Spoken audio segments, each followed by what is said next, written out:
Okay student, domain range के आज फिर हम कुछ क्वेश्चन करने वाले हैं। पहला क्वेश्चन है f x is equal to 1/1 minus x square. इसका डोमेन एंड रेंज बताना है। तो डोमेन के लिए मैंने बताया था जो डिनोमिनेटर है उसको क्या नहीं होने देना, जीरो नहीं होने देना। ठीक है, तो इसको जीरो नहीं होने देना तो मतलब 1 minus x square is not equal to zero.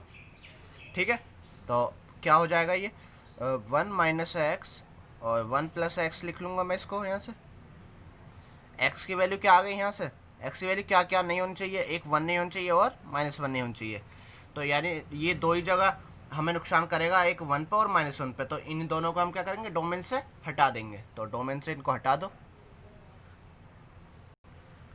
Are में से -1 और 1 को हटा दिया मैंने। ठीक है, रेंज निकालेंगे। रेंज निकालने के लिए क्या, एफ एक्स को वाई एज्यूम करो, 1/1 माइनस एक्स स्क्वायर। तो मल्टीप्लाई करो, y minus y x square is equal to 1 और y minus 1 equal to y x square.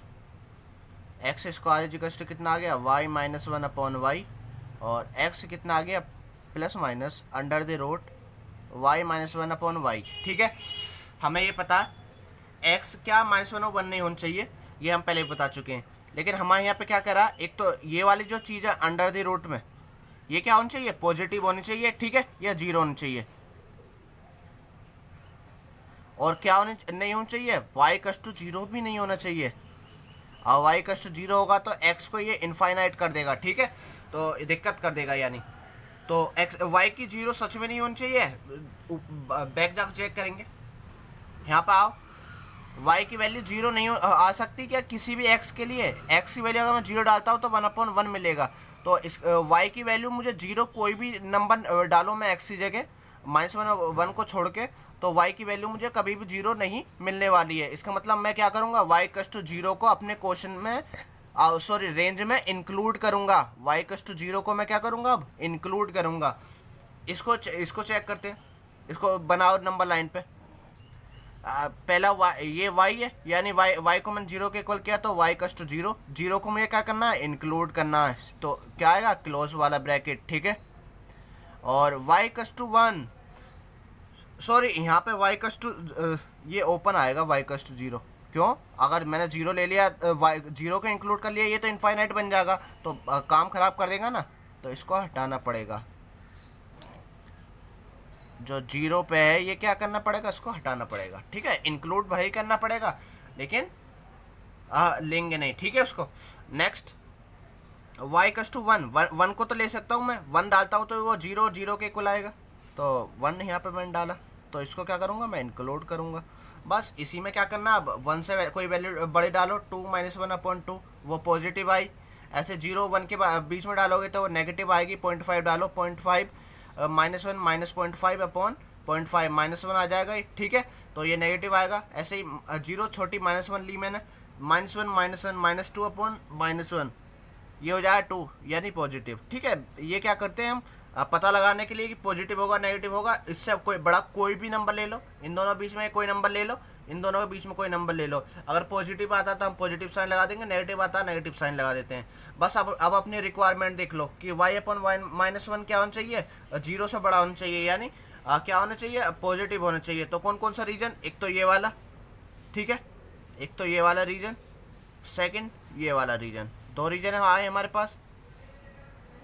तो ये कहाँ से आ रहा होगा, -∞ से जीरो। ठीक है, मैं इसके रेंज डायरेक्ट लिखता हूँ। तो देखो मैंने जीरो को कहा ना, जीरो को इंक्लूड करना, तो जीरो को इंक्लूड करेंगे। तो -∞ से जीरो। ठीक है, जीरो पे क्या, ओपन इंटरवल, यूनियन 1 को तो लेना, तो क्लोज वाला ब्रैकेट कहाँ तक जाएगा, ये आगे इन्फिनिटी तक। ठीक है, तो पॉजिटिव वाले चेक करते लेने थे बस, -∞ से जीरो यूनियन 1 से इन्फिनिटी। ठीक है, ये आ गई इसकी रेंज। डोमेन हम पहले निकाल चुके थे, r -1। Next question, f x is equal to 1/2 minus sine 3x।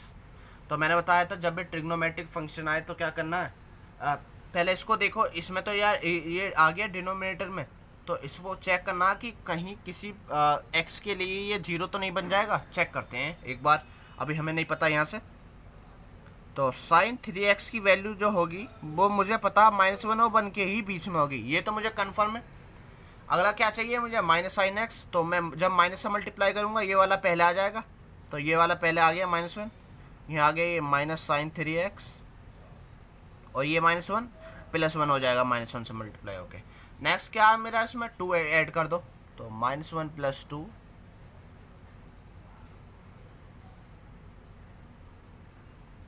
ये बचेगा 1, 2 माइनस साइन 3x। तो यहाँ से क्या पता चला, ये 2 माइनस साइन 3x की जो वैल्यू है 1 से 3 के बीच में रहेगी, ठीक है, 1 से 3 के बीच में आएगी, या 1 आएगी या 3 आएगी और उनके बीच में आएगी, ठीक है। तो इसका मतलब क्या हुआ कि ये वाली वैल्यू 0 तो आएगी नहीं कभी भी, ठीक है। मेरा रीजन क्या कहाँ से कहाँ तक आ रहा, 1 से लेके 3 तक, यानी ये वाली वैल्यू। तो 0 तो मेरे पीछे रह जाती है ना कहीं, तो 0 तो मेरा रीजन है ही नहीं, तो 0 आएगा ही नहीं, तो मुझे कोई दिक्कत ही नहीं है अब, ठीक है। तो ये दिक्कत, ये कभी 0 होगा ही नहीं, तो जब 0 नहीं होगा तो इसका मतलब क्या हो गया, यहाँ पे कोई दिक्कत नहीं है। तो ये क्या आएगा, पॉजिटिव वैल्यू आएगी, ये अगर ये पॉजिटिव वैल्यू आएगी तो 1/पॉजिटिव डिफाइंड है, तो हमारा डोमेन क्या आ जाएगा, यहाँ से R आ जाएगा, ठीक है। रेंज के लिए चेक करो ऐसे ही, हम यहाँ से देखो चेक कर चुके हैं कि हम ये 1 इज़ 2 माइनस साइन 3x की जो वैल्यू है क्या होगी, 3 छोटी होगी। मुझे क्या चाहिए, 1/, की फॉर्म में, ठीक है। तो जब मैं 1/, करूँगा तो पहले वाला नंबर, दूसरा वाला जो बाद में होगा वो पहले आ जाता है, यहाँ वाला इधर चले जाता है जब 1/, करते हैं, ठीक है। तो इसकी जगह मैं लिख लूँगा fx की जो वैल्यू है कहाँ से कहाँ तक दे रहा है, 1 से 3 के बीच में। तो fx जो हमारा कहाँ से कहाँ तक आ रहा है, 1/3 से लेके 1 तक, ठीक है। तो रेंज कहाँ तक आ गई इसकी, 1/3 से लेके 1 के बीच में, ठीक है। तो ट्रिग्नोमेट्री वालों को ऐसे ही करते हैं, मैंने कहा ना सारे ट्रिग्नोमेट्री वालों को ऐसे ही सोल्व किया जाता है, ठीक है। इसमें इसकी अप्रोच अलग होती है। नेक्स्ट, अब अंडर द रूट वाले, fx = x - 3। तो इसके डोमेन बताएंगे, डोमेन कैसे बताएंगे, जो भी इसके अंदर वैल्यू लिखी है वो क्या आनी चाहिए, या तो 0 आ सकती है या 0 से बड़ी, तभी तो ये fx डिफाइंड होगा। अगर मैंने इसकी जो ये अंदर जो वैल्यू लिखी है 0 छोटी हो गई, यानी f under the root of negative, वो तो अनडिफाइंड होता है। तो हमें क्या करना पड़ेगा, ये जो भी अंडर द रूट है उसके अंदर जो भी चीज़ है उसको क्या करना पड़ेगा, 0 या 0 से बड़ा, तभी वो क्या होगा, डिफाइंड होगा। अगर डिफाइंड होगा तो इसका मतलब क्या हो गया, x - 3 की जो वैल्यू वो क्या होगी, > 0, यानी x की वैल्यू क्या होनी चाहिए, 3 से बड़ी, 3 या 3 से बड़ी। तो x की वैल्यू हमें पता चल गई, यानी क्या आ गई, हमारी डोमेन क्या आ गई, यहाँ से 3 को इंक्लूड करना है, ठीक है। तो ये आ गई हमारी डोमेन, 3 से लेके 3 से बड़ी होनी चाहिए, 3 या 3 से बड़ी, 3 से बड़ी 4, 5, 6, 6 ऐसे इन्फिनिटी तक चली जाएगी। रेंज कैसे निकालेंगे, अब रेंज निकालने के लिए वही पहले एज्यूम करेंगे y। एक बात तो कन्फर्म है मेरा, y जो आएगा यहाँ से जो भी देगा वो क्या आएगा, इस रूट की वजह से क्या आएगा मेरा, उसकी वैल्यू पॉजिटिव आएगी, यानी y की जो वैल्यू है क्या आएगी, 0 या 0 से बड़ी, ठीक है। ये हमें पता चल गया यहाँ से। अब देखो x ये मैं पहले 3 डाल दूंगा तो 0 आएगा, 4 डालूंगा तो 1 आएगा, यानी बढ़ती चली आएगी, 5 डालूंगा तो 5 - 2 √2 आएगा, यानी 1.41, 6 डालूंगा √3, तो इसका मतलब बढ़ती चली आ रही है, कोई भी वैल्यू घट तो रही नहीं है। तो y की वैल्यू > 0 आएगी, तो इसका मतलब क्या आ गया, इसकी रेंज जो होगी 0 को तो इंक्लूड करेगी, इन्फिनिटी तक जाएगी, ठीक है। तो थोड़ा इसमें ऐसे लगाना होता है, मैंने कहा ना हर एक डोमेन रेंज के क्वेश्चन के लिए अप्रोच अलग हो सकती है, बस ये पता ये होना चाहिए कि जो वो फंक्शन दे रखा उस पर स्क्वायर रूट दे रखा तो उसकी क्या खासियत है, ठीक है। इस तरह से बस पता लगाना होता है। नेक्स्ट देखो, fx = √9 - x²। तो इस मुझे पता है कि जो भी स्क्वायर रूट के अंदर लिखी है वो चीज़ क्या होनी चाहिए, > 0, तभी ये डिफाइंड होगा। तो मैं क्या करूँगा, -1 से मल्टीप्लाई कर दो, तो ये हो जाएगा x² - 9। जब -1 से मल्टीप्लाई करते हैं तो साइन चेंज हो जाता है, तो इसको क्या लिख लूँगा मैं, x + 3 x minus three. Again मैं इसको नंबर लाइन पर ड्रॉ करूंगा। क्या क्या है मेरे रूट, x प्लस थ्री को मैंने जीरो के इक्वल किया तो क्या आएगा माइनस थ्री, और मुझे माइनस थ्री को क्या करना है, यहाँ पे इक्वल टू का साइन है तो इसको भी क्या करना पड़ेगा, मुझे लेना पड़ेगा। ऐसे ही x प्लस थ्री इसको भी क्या करना पड़ेगा, लेना पड़ेगा। बस अब इसको पता लगाना, अगर मैं थ्री से बड़ी वैल्यू डालता हूँ इसमें क्या मिलेगा मुझे, मैंने फोर लिया तो ये फोर प्लस थ्री सेवन हो गया, फोर माइनस थ्री वन आ गया, यानी फोर इंटू वन फोर, यानी पॉजिटिव। माइनस थ्री और जीरो के बीच में कोई एक नंबर ले लो, जीरो ले लो। तो मैंने जीरो लिया तो यहाँ पे आया ये प्लस थ्री और यहाँ से आया माइनस थ्री, ये आ गया माइनस नाइन, यानी नेगेटिव नंबर आएगा। माइनस थ्री से छोटा ले लो कोई minus four, minus four plus three minus one, और minus four minus three minus seven multiply by minus one, minus ये हो गया प्लस सेवन, यानी पॉजिटिव नंबर। ठीक है, तो हमारी रिक्वायरमेंट क्या, लास्ट में रिक्वायरमेंट देखते हैं ना। रिक्वायरमेंट है हमारी क्या होनी चाहिए, वो जीरो से छोटा, जीरो छोटा यानी नेगेटिव नंबर। तो नेगेटिव ये कौन सा हमारा, ये वाला रीजन। तो हमारी डोमेन क्या आ गई यहाँ से, माइनस थ्री से लेके थ्री के बीच में। ठीक है, अगेन रेंज निकालने के लिए y एज्यूम करेंगे under the root 9 minus x square. हमें यहाँ से पहले क्या पता है, जो भी आंसर आएगा इस रूट की वजह से क्या आएगा, greater than equal to zero आएगा। ठीक है, पहले हमें ये चीज़ यहाँ से पता चल गई। नेक्स्ट थिंग, अब इसका इंटरवल जो फाइनाइट है, यहाँ पे इंटरवल फाइनाइट नहीं था, देखो इसका थ्री से लेके इनफाइनाइट तक जा रहा था आगे तक। तो यहाँ पे हम क्या करेंगे, इसको सोल्व करेंगे एक्स के टर्म में। तो ये आ जाएगा y square equals to nine minus x square, और एक्स स्क्वायर इजिकल्स टू कितना हो जाएगा, नाइन माइनस वाई स्क्वायर। तो एक्स इजिकल्स टू कितना आ जाएगा, under the root nine minus y square, यहाँ पे क्या प्लस माइनस। ठीक है,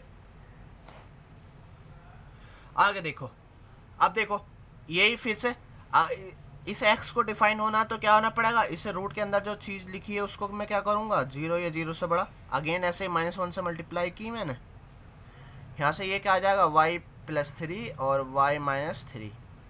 जो काम यहाँ पे क्या था, सेम y बनना है, x plus three x minus three था, यहाँ पे y प्लस थ्री है y माइनस थ्री है। तो y की जो वैल्यू, ये क्या कहेगा, y की वैल्यू क्या होनी चाहिए, माइनस थ्री से थ्री के बीच में होनी चाहिए। लेकिन मैं बता चुका हूँ यहाँ पे y की value already greater than equal to zero है। तो जो minus three minus two minus one वाली जो वैल्यू होंगी वो क्या आएंगे, हट जाएंगी इसमें से। ठीक है, तो मैं पहले ही बता चुका हूँ कि y की जो वैल्यू है greater than equal to zero है। तो इसमें जो अब मैं इंटरसेक्शन देखूंगा तो मेरा क्या इंटरसेक्शन आएगा। ठीक है, तो अगर मैं इन दोनों का इंटरसेक्शन करूँ तो मेरा क्या आएगा, इसको मैंने ऐसे लिख लिया। तो मेरा इंटरसेक्शन जब मैं करूँगा तो क्या आएगा मेरा, जीरो से बड़ा थ्री से छोटा। ठीक है, ये आ गई मेरी इसकी क्या रेंज आ गई। ठीक है, कहने का मतलब है इन दोनों का बस इंटरसेक्शन कर देना, जो हमारा कॉमन रीजन होगा। कॉमन रीजन कितना होगा, देखो मैं यहाँ पर बता दूँ कॉमन रीजन कौन सा होगा। एक है माइनस थ्री, एक है प्लस थ्री। दूसरा कह रहा है कि y greater than equal to zero होना चाहिए।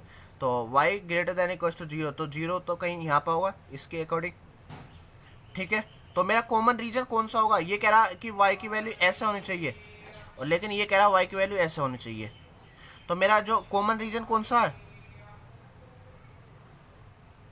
ये वाला। ठीक है, तो इसका मतलब y की वैल्यू क्या होनी चाहिए, जीरो से बड़ी और थ्री से छोटी। ठीक है, इसलिए ये ऐसे लिया मैंने। इसको हटा दो, अगर थोड़ा वो प्रॉब्लम हो रहा तो यहाँ से देख के कर लो। ठीक है, तो हमारा ओवरऑल जो रीजन हो जाएगा वो कौन सा आ जाएगा, ये वाला। ठीक है, केवल ये वाला, ये वाला। ठीक है, तो आई होप ये समझ आया होगा। तो इसी तरह के हम अभी नेक्स्ट वीडियो में और बात करेंगे इस पर। मैंने बताया जितनी अप्रोचेस हो सकती हैं, इस सारी अप्रोच बताने वाला हूँ कि कैसे डोमेन रेंज के क्वेश्चनों को सोल्व करते हैं। ठीक है, तो इस तरह से देखते रहें। इस वीडियो में इतना ही। ओके, थैंक यू, मिलते हैं नेक्स्ट वीडियो में।